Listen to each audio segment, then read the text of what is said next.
Itong San Miguel Beer nga ba ay ready na napakawalan itong si Chris Rosales at i-trade siya dito sa Converge Fiber Xers kapalit naman noong rights ni Mikey Williams.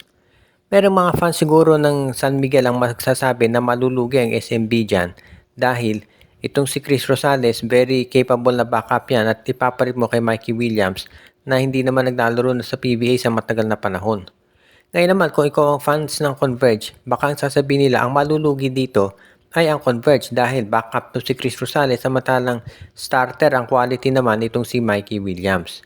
Pero sa totoo lang, balanse naman yung trade na yan dahil backup nga ito si Chris Rosales pero ito si Mikey Williams ang tagal nang hindi naglalaro dito sa PBA. So may risk dito talaga ang San Miguel kung kukunin nila itong si Mikey Williams. Kaya nga mukhang yan talaga yung nababagay na lang trade dahil sa totoo lang halos wala ng teams na nagkaka-interest dito kay Mikey dahil nga hindi pa pumipirma ng kontrata sa Converge at habang tumatagal, tumatanda si Mikey at nababawasan yung kanyang trade value dahil halos mahigit 2.5 years na itong hindi naglalaro ng professional basketball para lamang doon sa short stint niya sa Strong Group Athletics. Kaya nga itong San Miguel, siguro kung talagang gusto nilang kumuha ng isa pang point guard, pwede na nilang i-trade si Chris Rosales at si Chris Miller dito sa Converge Fiber Xers kapalit nitong si Mikey Williams. At yan talaga yung trade naman na po pwede na maaprubahan agad-agad ng PBA dahil mukhang balanse naman yan. Sa panig ng San Miguel Beermen, kung makuha nila si Mikey Williams, meron na silang isa pang scorer na magagamit ngayon bukod dito kay Chris Ross. So magiging Chris Ross at Mikey Williams to sa backcourt nila. At kung magagawa nila ng paraan para i-retain ito si Chris Miller, magiging tatlong guard nila.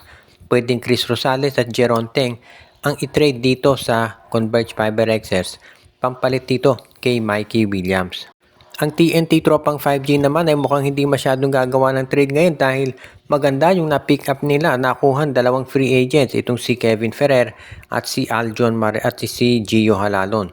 Si Kevin Ferrer ang nagpo-provide ng opensa dito sa TNT tropang 5G. Samantala naman, itong si Gio Halalon, yan yung nagpo-provide ng defensive presence doon sa backcourt nila na talagang kinakailangan ngayon ng TNT tropang 5G.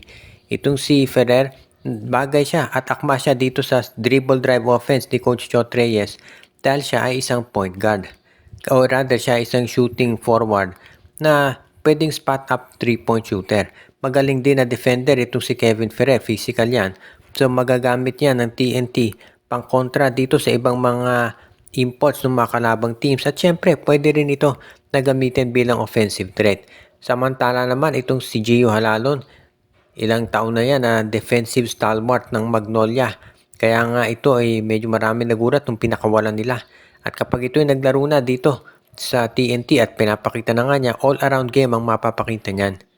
Swerte si Coach Chot Reyes sa pagkakuha dito at hindi na nakapagtataka na nung naging available ang dalawa sa free agency ay agad-agad niyang kinuha.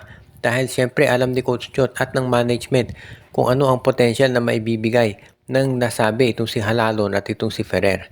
Ngayon, ang pag-uusapan na lamang siguro ay kung sino pa yung ibang players na pwedeng makuha nitong TNT tropang 5G. Dahil siyempre, kung gagawa ng major trade itong tropang 5G, magiging siguro si Henry Galinato ang ipamimigay nila at si Kim Aurin.